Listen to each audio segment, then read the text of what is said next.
India में gas को लेकर जो प्रॉब्लम चल रही है, इस बारे में साबिक चीफ मिनिस्टर दिल्ली अरविंद केजरीवाल ने आज की प्रेस कॉन्फ्रेंस में क्या कहा है, आइए देखते हैं तफसीलात। आप सब लोगों को मेरा नमस्कार। इस वक्त देश बहुत गंभीर संकट से गुजर रहा है।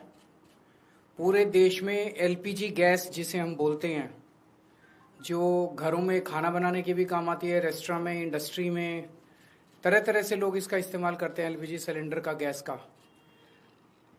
इसकी देश में भारी किल्लत हो गई है और उसका कारण है कि पूरे देश में जितनी डेली प्रोडक्शन होती है उसकी 50% प्रोडक्शन कम हो रही है, 50% प्रोडक्शन कम हो रही है।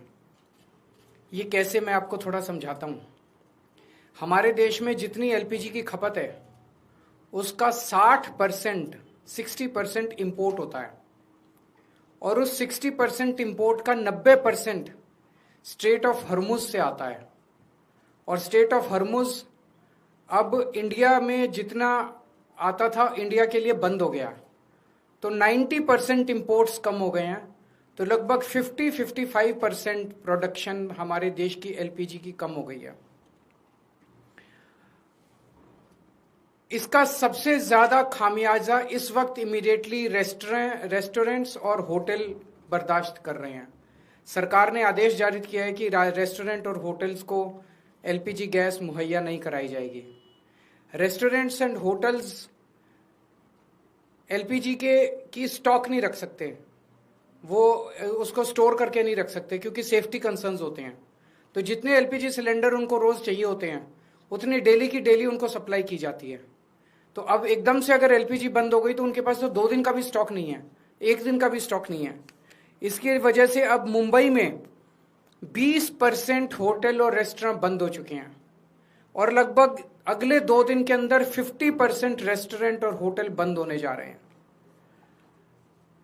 तमिलनाडु में लगभग 10,000 होटल और रेस्टोरेंट्स बंद होने की कगार पे हैं। पंजाब और दिल्ली एनसीआर में हजारों होटल और रेस्टोरेंट्स आने वाले कुछ दिनों के अंदर बंद होने जा रहे हैं। और ये पीक वेडिंग सीजन है, शादियों का सीजन है। तो मुझे लगता है अगर ये जारी रहा तो बहुत सारे लोगों को शादियां पोस्टपोन करनी पड़ेंगी। और इसी तरह की कहानियां बेंगलोर, हैदराबाद, पश्चिम बंगाल, छत्तीसगढ़, हरियाणा, बिहार, सब जगह से आ रही हैं। मोरबी जो गुजरात में है, जिसको कि टाइल इंडस्ट्री का एक तरह से कैपिटल माना गया है, वहां पे 650 इंडस्ट्रीज हैं। उनमें से 170 इंडस्ट्री बंद हो चुकी है और 1 लाख लोग बेरोजगार हो चुके हैं। पूरे देश में इससे 1 करोड़ से ज्यादा लोगों के एकदम से बेरोजगार हो जाने की आशंका है। और इतने बड़े स्तर पे अगर लोग बेरोजगार हो गए तो क्या स्थिति होगी, हम सोच सकते हैं। और पिछले दिनों में सरकार ने कॉमर्शियल भी और डोमेस्टिक भी दोनों एलपीजी के दाम काफी ज्यादा बढ़ा दिए हैं। जो सरकार ने बढ़ाए वो तो अलग है, लेकिन अब मार्केट में जम के ब्लैक हो रही है एलपीजी की चारों तरफ। हमें यह समझना पड़ेगा ये क्यों हो रहा है। ये हो रहा है क्योंकि इजराइल और अमेरिका ने ईरान के ऊपर हमला किया है। स्ट्रेट ऑफ हर्मुज जो है, वहां से दुनिया का काफी ज्यादा तेल और गैस जो है उसका आवागमन होता है। ईरान ने स्ट्रेट ऑफ हर्मुज पे कब्जा किया हुआ है और ईरान ने कहा है कि जो उनके फ्रेंडली देश हैं केवल उन्हीं को वहां से अपनी शिप्स ले जाने लाने का अधिकार होगा। तो जैसे रशिया, चाइना, केवल उनके शिप्स को अलाउ किया जा रहा है। इंडिया ने सबसे बड़ी, प्रधानमंत्री मोदी जी ने सबसे बड़ी गलती जो की है वो ये है, किसी भी युद्ध के अंदर जब हमारा कोई स्टेक ही नहीं है, हमें किसी भी पक्ष का साथ नहीं देना चाहिए था, हमें न्यूट्रल रहना चाहिए था। नॉन अलाइंड पॉलिसी भारत की विदेश नीति पिछले 75 साल से चली आ रही थी, जिसको प्रधानमंत्री ने चंद दिनों के अंदर डिमोलिश कर दिया। वो जाके सीधे इजराइल और अमेरिका के साथ खड़े हो गए, ईरान के खिलाफ खड़े हो गए। युद्ध शुरू होने के 1 दिन पहले उन्हें इजराइल जाने की क्या जरूरत थी? युद्ध शुरू होने के 1 दिन पहले उन्होंने नेतन्याहू को झप्पी पाने की क्या जरूरत थी? ये करके उन्होंने पूरे देश को संकट के अंदर डाल दिया है। और वो ऐसा क्यों कर रहे हैं ये हमारी समझ के परे है। आज तक भारत ने कभी भी अंतर्राष्ट्रीय स्तर के ऊपर ना इस साइड का पक्ष लिया ना उस साइड का पक्ष लिया। इवन कोल्ड वॉर के जमाने में भी जब जो 2 पोल्स होते थे दुनिया के, उस वक्त भी भारत जो है नॉन अलाइंड मूवमेंट का पक्षधर था, तब भी हमने किसी का पक्ष नहीं लिया। अभी प्रधानमंत्री जी ने सीधे सीधे अमेरिका के और इजराइल के पक्ष में अपना वो रखा, और हमने ईरान जो हमारा पुराना दोस्त था, जिसके साथ हमारा काफी वो था, उसको हमने अपना दुश्मन बना लिया।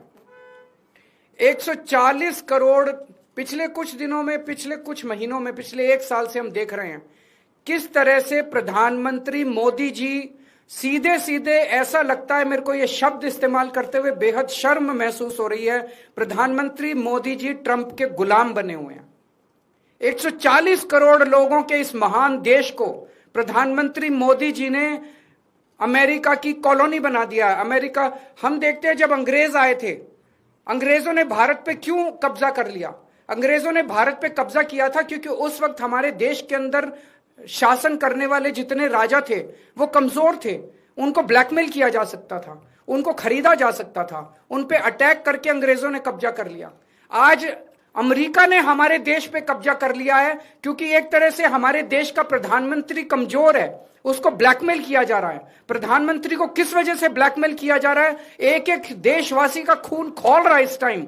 जिस तरह से डेली ट्रंप और वहां के छोटे छोटे सेक्रेटरी, छोटे छोटे अदने से कर्मचारी, अफसर अमेरिका के हमारे प्रधानमंत्री का, हमारे देश का मजाक उड़ाते हैं रोज टीवी के ऊपर बैठ के। खून खौल उठता है एक भारतवासी का, खून खौल उठता है एक देशवासी का, जिस तरह से हम इतनी जिल्लत और इतनी इंसल्ट महसूस कर रहे हैं। ऐसा हमने क्या किया है? हमारा यही कसूर है कि हमारा प्रधानमंत्री एक कमजोर आदमी है। जो आदेश देते हैं ट्रंप, सर झुका के, जी हजूर करके हमारे देश के प्रधानमंत्री उसको मान लेते हैं। ट्रंप ने कहा अपनी कॉटन ड्यूटी, जो अमेरिका से कॉटन आएगी उस पर ड्यूटी 0 करो। प्रधानमंत्री ने कहा जी हजूर, करते हैं, और कर दी। भारत के सैकड़ों लाखों किसान इसकी वजह से बर्बाद हो गए, लेकिन उन्होंने ट्रंप की सुनी। ट्रंप ने कहा रशिया से ऑयल खरीदना बंद करो, मोदी जी ने कहा जी हजूर, करते हैं। रशिया से ऑयल खरीदना बंद कर दिया। 8 लाख करोड़ रुपए का सालाना नुकसान हुआ इसकी वजह से देश को, 8 लाख करोड़ रुपए का। क्यों किया? ट्रंप ने कहा जितना सामान तुम भेजोगे उस पर 18% ड्यूटी लगेगी, और जो अमेरिका से सामान इंडिया आएगा उस पर 0% ड्यूटी लगेगी। मोदी जी ने कहा जी हजूर, करते हैं, और उन्होंने कर दिया। देश के कितने कर्मचारी बेरोजगार हो गए, कितनी इंडस्ट्री बंद हो गई, लाखों करोड़ों किसानों का नुकसान हो गया।